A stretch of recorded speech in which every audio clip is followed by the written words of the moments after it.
को इसका बंद करना।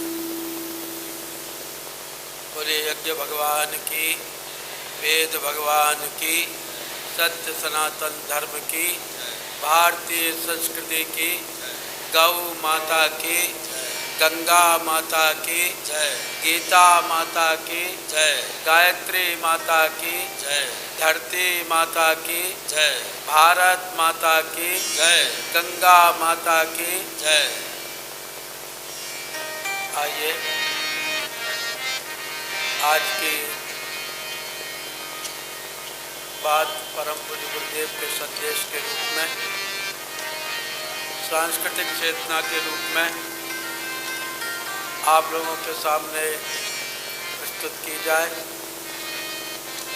एक बार सेट कर लीजिए, जो सीटी मार रहा है उसको कम कर, बस अब छेड़ना नहीं। उसके पूर्व सभी भाई बहन एक साथ एक स्वर में इको को बंद कर, एक साथ एक स्वर में गायत्री महामंत्र बोलने की कृपा करें।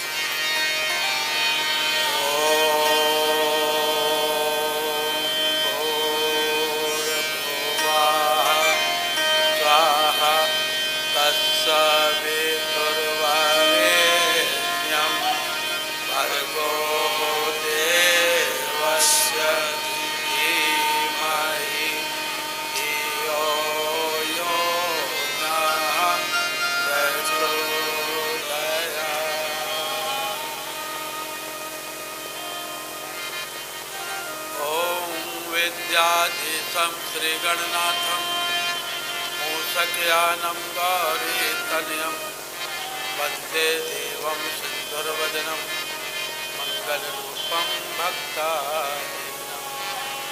नमामि देवं गणनायकं सदा भजामि पुष्पैर्दत्तं विनायकं पठामि नामानि गजाननस्य स्मराम्येरं प्रमुखं ज्ञानदाता गुरु साक्षात् तं दाता दयानिधे देवी सरस्वती वन्दे अहं हृदयस्थिता। ध्यानमूलं गुरुर्मूर्तिं पूजामूलं गुरुपदं मंत्रमूलं गुरुर्वाक्यं मोक्षमूलं गुरुकृपा। नमोस्तु गुरुवे तस्मै गायत्री रूपिणे सदा यस्य वाग्मृतमहन्ति विषम संसार संहितम्। उल्लङ्घ सिन्धो सलिलं सलीलं व्यासोकवन्यर्जनकात्मजाय आदाय तेनैव ददाह लङ्कां नमामि तं प्राञ्जलधान्यम्।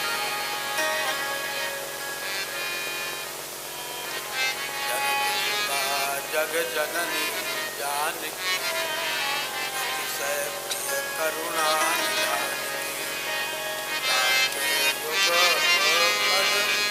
कमल मनावं जासु कृपा निर्मल मति पावं।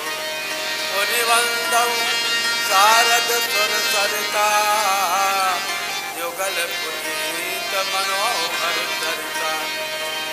जन पान पाप हरेगा कहत सुनत हरे अधिवेगा। वंदौ गुरुपद पदम परागा सुरत सुवास सरस अनुरागा। मंगल भवन अमंगल हारी द्रवौ सुदशरथ अजर बिहारी। सिय राम मैं सब जग जानी करऊं प्रणाम जोर जुग पानी। सादर शिवहि नाई अब माथा बरनऊं विशद राम गुण गाथा। सीताराम शरण रति मोरे अनुदिन बढ़ई अनुग्रह को। एक घड़ी आधी आधी में पुनियाद तुलसी संगत साधु कटे कोटि अपराध। तन से सेवा कीजिए, मन से भले विचार, और धन से या संसार में कीजिए पर सदा भवानी दाहिने सन्मुख रहें गणेश, पांच देव रक्षा करे, ब्रह्मा विष्णु महेश। आधार शक्ति नमः, जगत जननी नमः, सदगुरुदेवाय नमो नमः। भैया थोड़ा इसमें बेच दो और एको को कम दो।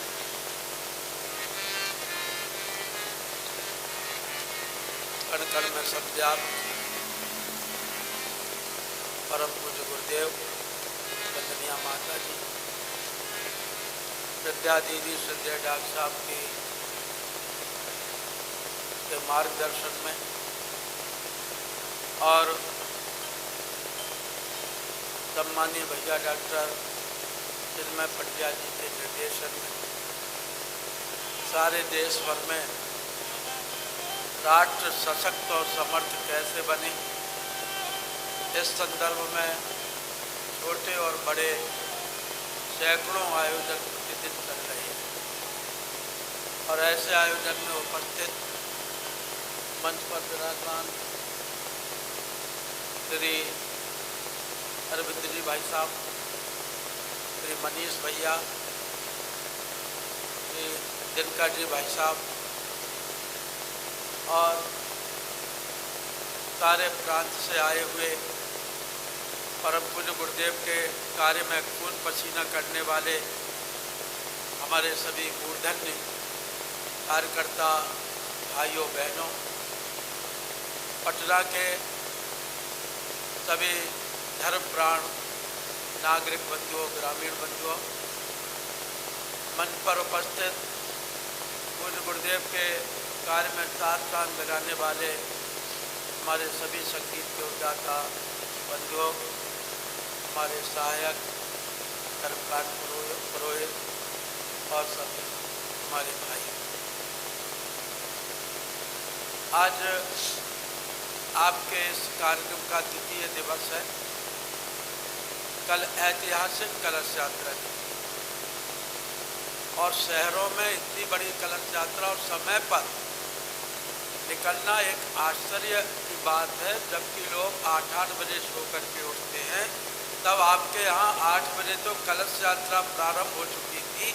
तो बताइए कितने लोग फिर कितने बजे जागे होंगे, और इतनी दूर दूर जहाँ ट्रैफिक की समस्या रहती है, जाम रहता है, दूर दूर बस्तियाँ हैं, दूर दूर निवास हैं, फिर भी ऐसी ऐतिहासिक विलक्षण कार्य जो कलश यात्रा है मैंने अपने जीवन में पहली बार पटना में देखी, जिसमें हाथी थे, घोड़े थे, बग्गियाँ थी, रथ थे, भजन मंडलियाँ थी, माताओं बहनों के प्रज्ञा मंडल गीत गा रहे थे, भाइयों के चहल पहल अलग हो रही थी, अनेकों अनेक झंडे थे और एक विहंगम दृश्य जिसने भी नहीं देख पाया या बाद में मीडिया के माध्यम से देखा होगा, वो लोग निश्चित रूप से कह रहे होंगे कि नहीं, गंगा किनारे कोई ऐतिहासिक कार्यक्रम हो रहा है।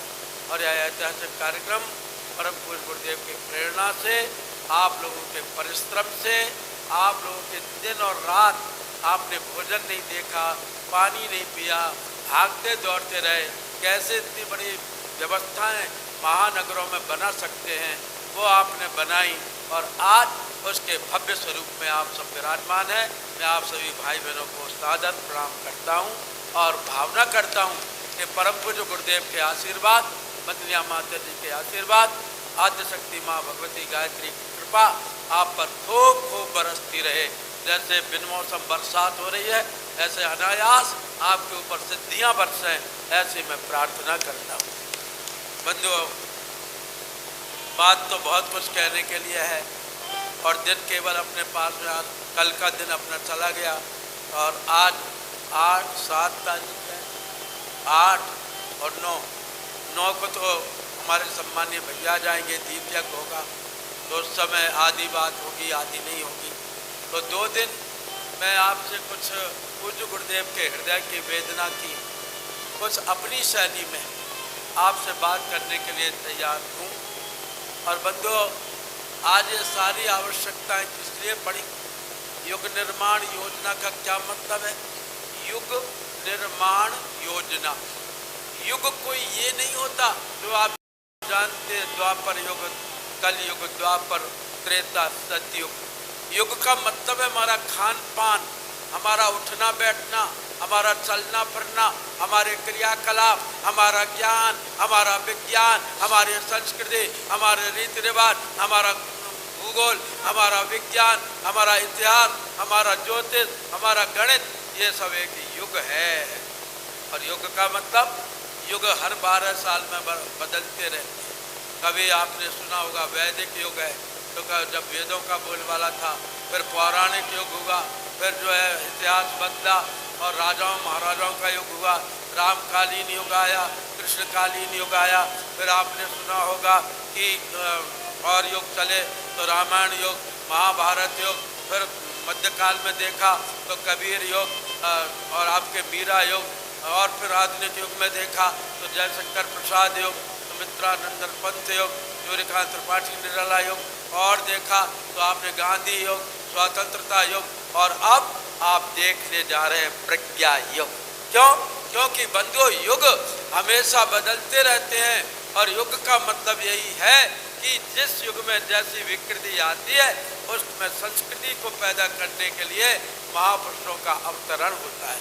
और इस समय हमारे उठने बैठने चलने फिरने क्रियाकलाप में बहुत सारी विकृति आ गई है, जिन्हें युग का निर्माण मतलब अपने आचरण का निर्माण। और योजना कोई 1-2 दिन में पूरी नहीं हो जाती, योजनाएं वर्षों तक चलती हैं। और यह युग निर्माण योजना तो भगवती योजना है, ये तो देवी योजना है, ये तो महाकाल की योजना है। जब तक देश का एक एक कोना नहीं सुधर जाएगा, जब तक संसार का एक एक व्यक्ति अपने जीवन से परिचित नहीं हो जाएगा, तब तक यह योजना चलती रहेगी। और ये कौन सी योजना है?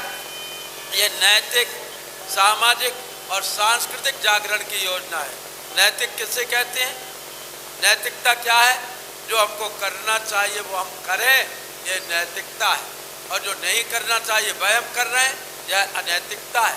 तो आज अनैतिकता का बोलबाला है, इसे परम पूज्य गुरुदेव नैतिक पुनरुत्थान कर देना चाहिए।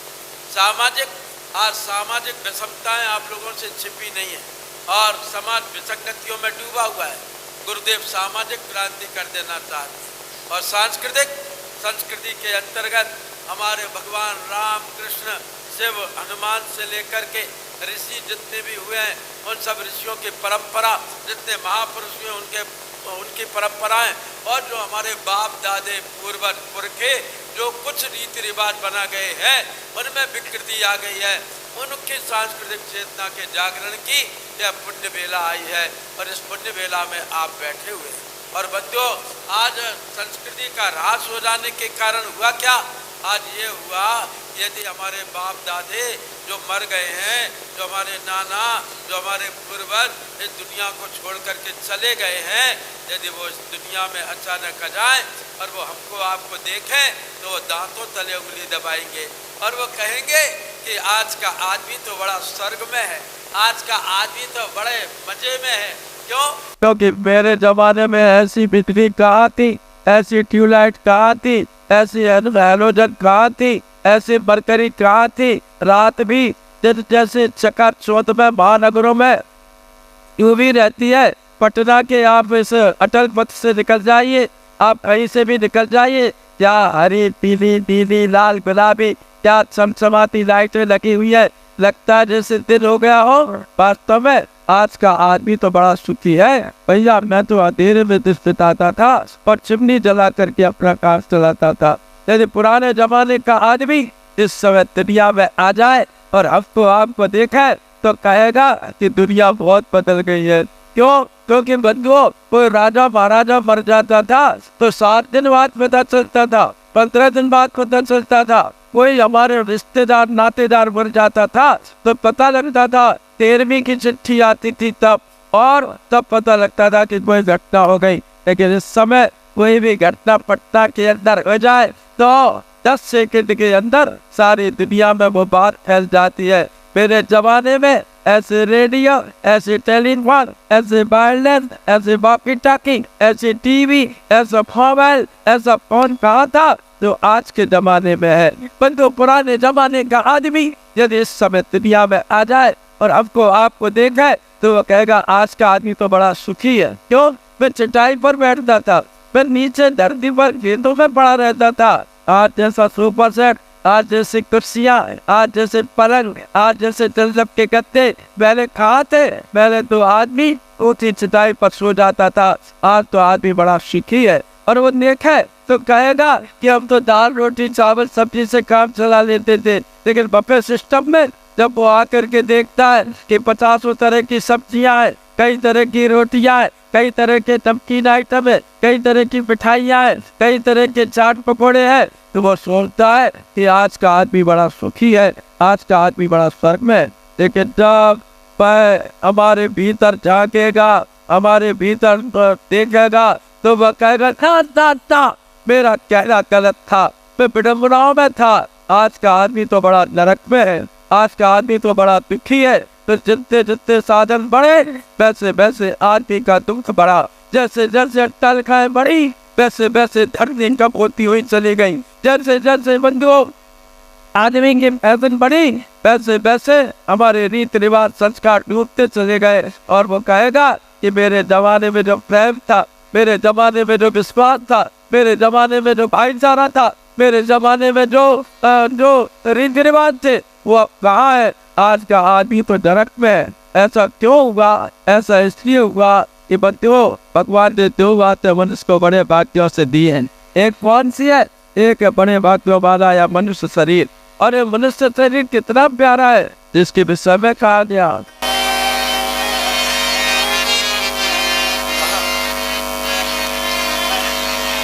बड़े भाग मानस तन पावा,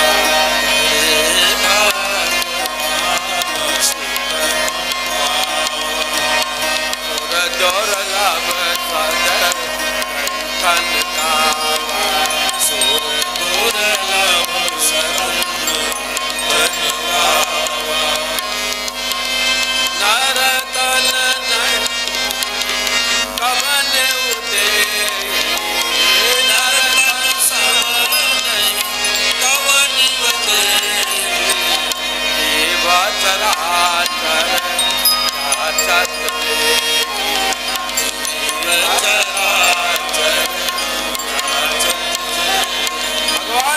पवित्र श्री वजह से उपलब्धि आपको दी।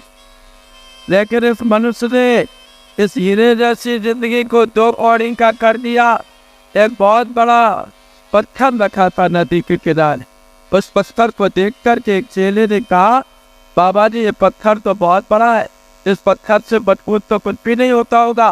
उन्होंने कहा बेटे कौन सी बात करता है, इस पत्थर से शक्तिशाली तो लोहा होता है, लोहे का हथौड़ा पत्थर को चट्टान को तोड़ करके फेंक देता है, तब तो महाराज लोहे से बड़ा दुनिया में कुछ नहीं होता होगा।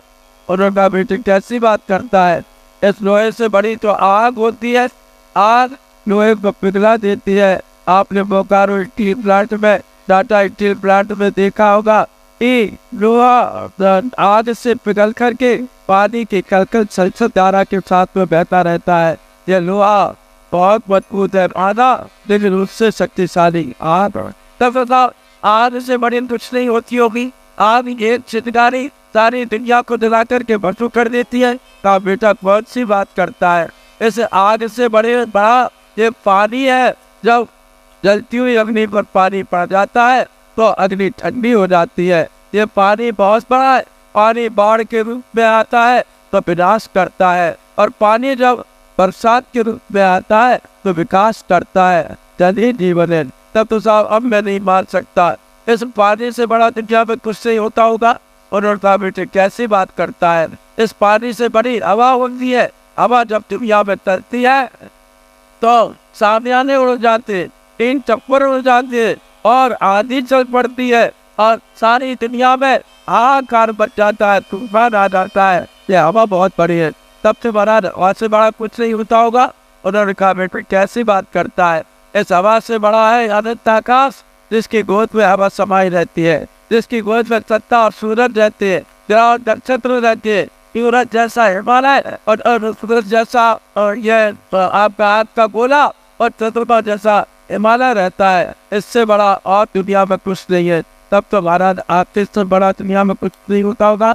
और उनका बेटे कैसी बात करता है, इस आकाश से बड़ा है ये अनंत, ये मनुष्य हाँ मनुष्य ने आकाश पर उड़ना सीख लिया, हवाई जहाज और हेलीकॉप्टर बना दिए। इस मनुष्य ने धरती पर दौड़ना सीख लिया, रेलगाड़ी मोटर गाड़ी बना दी। इस मनुष्य ने पानी में तैरना सीख लिया, जहाज और मोटर बोट बना दी। इस मनुष्य ने नाना प्रकार के सरंजाम खड़े कर दिए, कैसे कैसे टीवी, कैसे कैसे हेलीकॉप्टर, कैसे कैसे कारें, कैसे कैसे कोठियाँ, कैसे कैसे बंगले, कैसे कैसे बना करके खड़े कर दिए। और ये मोबाइल भगवान ने जो इंसान ने बनाया है, ये तो बिल्कुल जादू का पिटारा है। इतना सा मोबाइल ऐसे ही कुछ खा करके मोटा नहीं हो गया। ये मोबाइल मनी ऑर्डर खा गया, टेलीग्राम खा गया, चिट्ठियाँ खा गया, ये टेलीफोन खा गया, ये कैमरे खा गया, ये मोबाइल जो है कंप्यूटर खा गया, ये मोबाइल टैप रिकॉर्डर खा गया, ये मोबाइल जो है मनी बैग खा गया, बटुआ खा गया, ये मोबाइल हमारा प्रेम, हमारी शांति, हमारी नींद, हमारी भूख खा गया। ये कैसा डिब्बा बनाया है जादू का, ये इंसान ने ही बनाया है। तो इंसान जब इतना सामर्थ्यवान है तो आज दुखी क्यों है, आज परेशान क्यों है, आज वो गिरा हुआ क्यों है, आज वह क्षुधित क्यों है, तृषित क्यों है, आज पतित क्यों है, पीड़ित क्यों है? इसके पीछे एक ही बात है कि आज हम अपनी सांस्कृतिक चेतना को भूल गए। भगवान ने इतना बड़ा मनुष्य शरीर दिया था और इससे बढ़कर के और कोई नहीं, उसको आप जान नहीं पाए। भगवान ने हमको मनुष्य जैसा टैप रिकॉर्डर दिया है, इसमें बचपन से लेकर के बुढ़ापे तक की यादें भरी हुई हैं। भगवान ने हमको आंखों जैसा कैमरा दिया है, इससे बढ़िया कैमरा दुनिया में बना नहीं है। अटपल खटपल बराबर दिखाई देता है, मच्छर बराबर दिखाई देता है और हाथी ऊँट बराबर दिखाई देता है। इस आंखों के कैमरे में सुई का छेद सुई के बराबर दिखाई देता है और हाथी के बराबर दिखाई देता है, समुद्र के बराबर दिखाई देता है। बंधु कितना सुंदर कैमरा दिया, कानों जैसा भगवान ने टेलीफोन दिया। एक आदमी सुनता है और एक आदमी इतने लोगों की आवाज को सुनाई दे पड़ती है। एक आदमी बोलता है, इतने लोग सुनते हैं। भगवान ने माइक जैसा, ये भूत जैसा माइक हमको दिया, दांतों जैसे मिक्सी मशीन दी, जीव जैसा ट्रैक्टर दिया, हार्ट जैसा इंजन दिया, मन जैसा कंप्यूटर दिया, पेट जैसा भगवान ने हमको गोदाम दी, आंखों जैसी क्रेन मशीन दी, पैरों जैसी गाड़ी दी, बालों जैसी खेती दी और शरीर जैसा कारखाना दिया।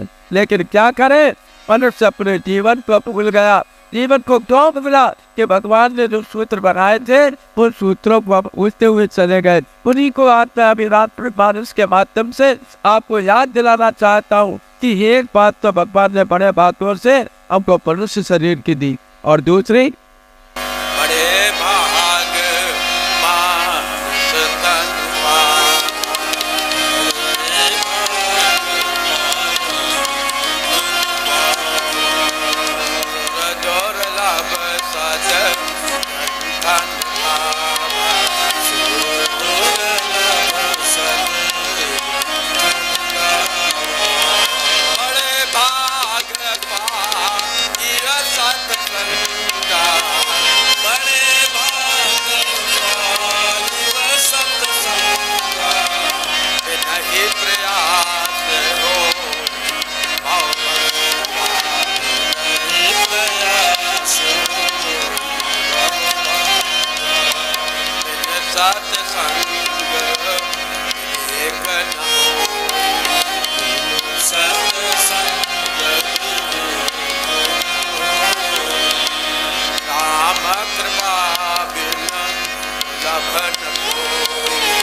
लड़ाई झगड़े कोई भी कर सकता है, गाली गलौज कोई भी कर सकता है, कलह क्लेश कोई भी खड़ा कर सकता है, दारू की बोतल कोई भी पी सकता है, बीड़ी सिगरेट कोई भी पी सकता है, लेकिन बड़े बातों से जो होती है उसको सत्संग कहते हैं।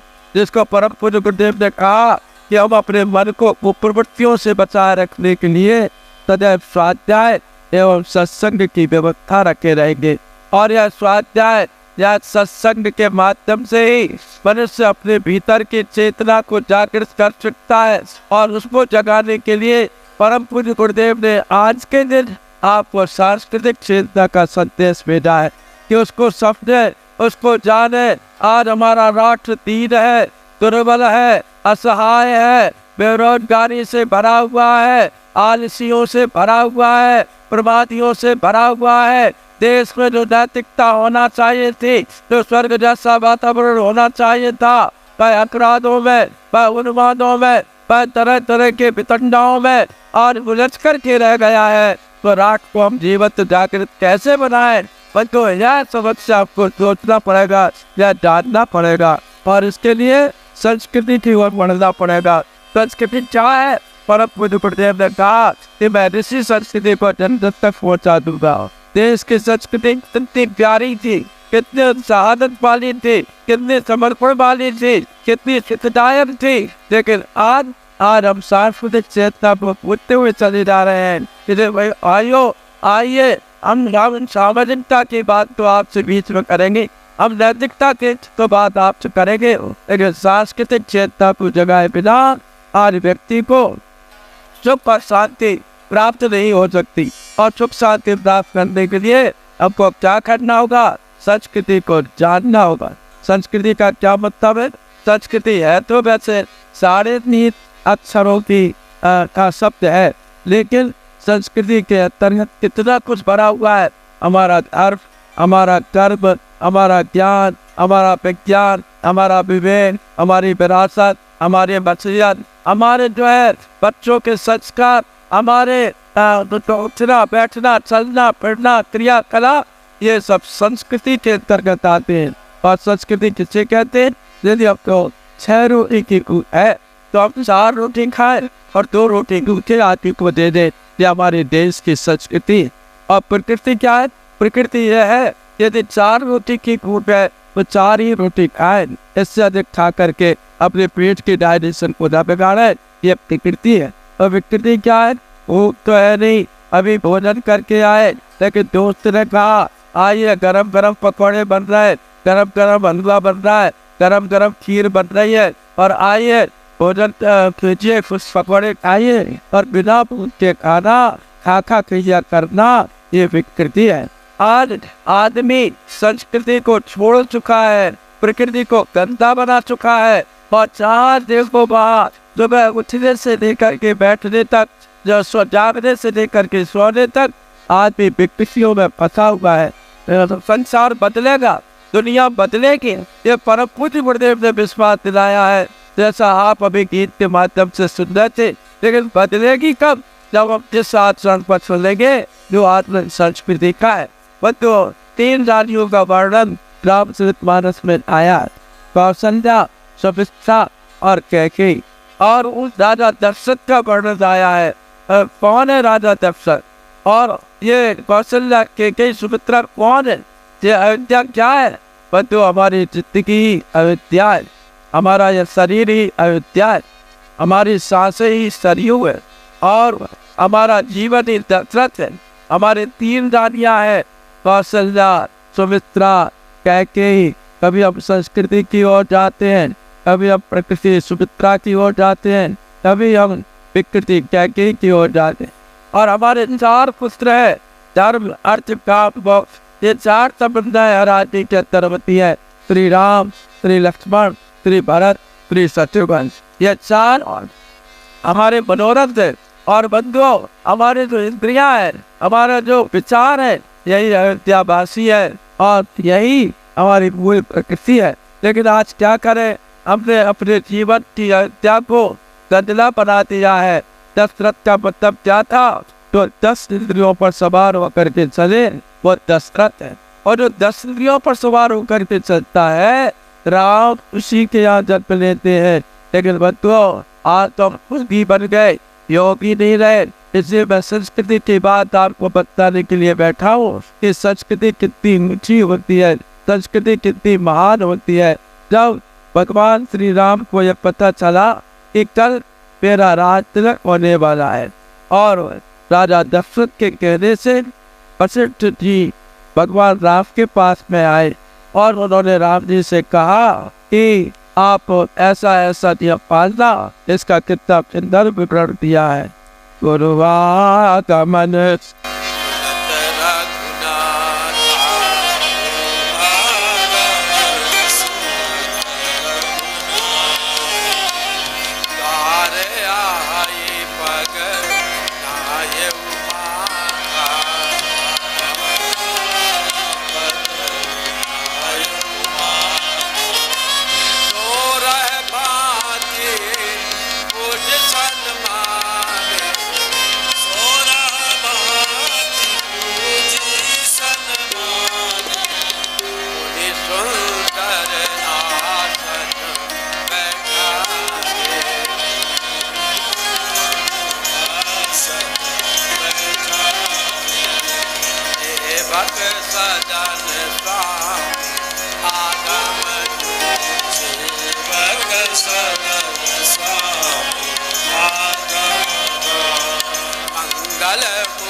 जब वशिष्ठ जी आए तो भगवान श्री राम पहले ये ना बात बती हुई आवाज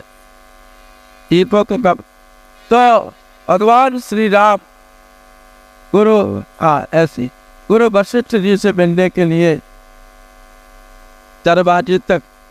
आज तो अगर टीचर पढ़ाने के लिए आता है तो बच्चा टेबल के नीचे कुर्सी के नीचे छिपता है। कोई बड़ा बूढ़ा आता है और बच्चे से कहते हैं बेटे अंकल जी आए प्रणाम करो, घुटनों पर ऐसे हाथ आता इससे बड़ा एहसान। बंधु आज पूरे के पूरे सांस्कृतिक चेतना लुप्त होती हुई चली, लेकिन हमारे यहाँ कितनी सुंदर विधि व्यवस्था, कितना सुंदर हमारे यहाँ संस्कार था बच्चों का। ना तो कोई व्यक्ति अवतारी होता है, ना कोई व्यक्ति चमत्कारी होता है, बल्कि हर आदमी संस्कारी हुआ था। कितना सुंदर संस्कार था। भगवान श्री राम रो करके उठे तो कब उठे? आज तो मैंने जब बच्चे से पूछा, एक से आजकल बच्चे से पूछते हैं कि बबलू तुम्हारे पापा जग गए, तो कहता है अभी नहीं। तुमको कैसे पता? अरे पापा रो करके उठते हैं तो सबसे पहले मम्मी से सिगरेट का पैकेट बांधते हैं और बिस्तर में से जब वहाँ निकलने लगता है तो पता चलता है कि पापा जग गए। फिर उस समय का आदमी जब सो करके उठता था तब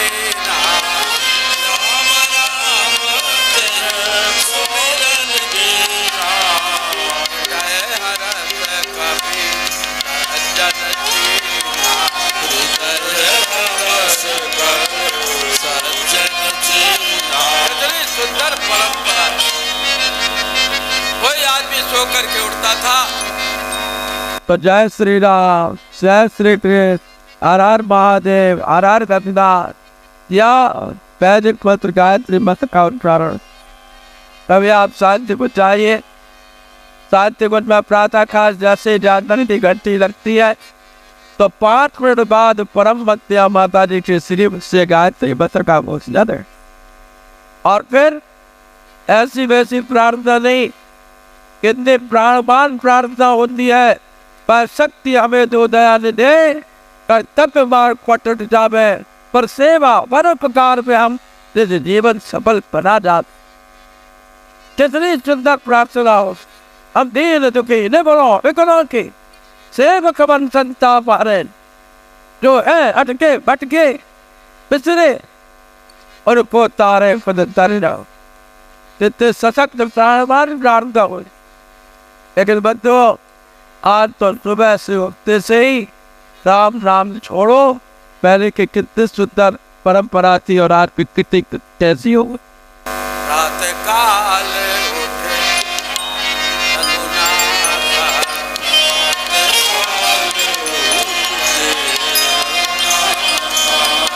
माता पिता गुरु नाम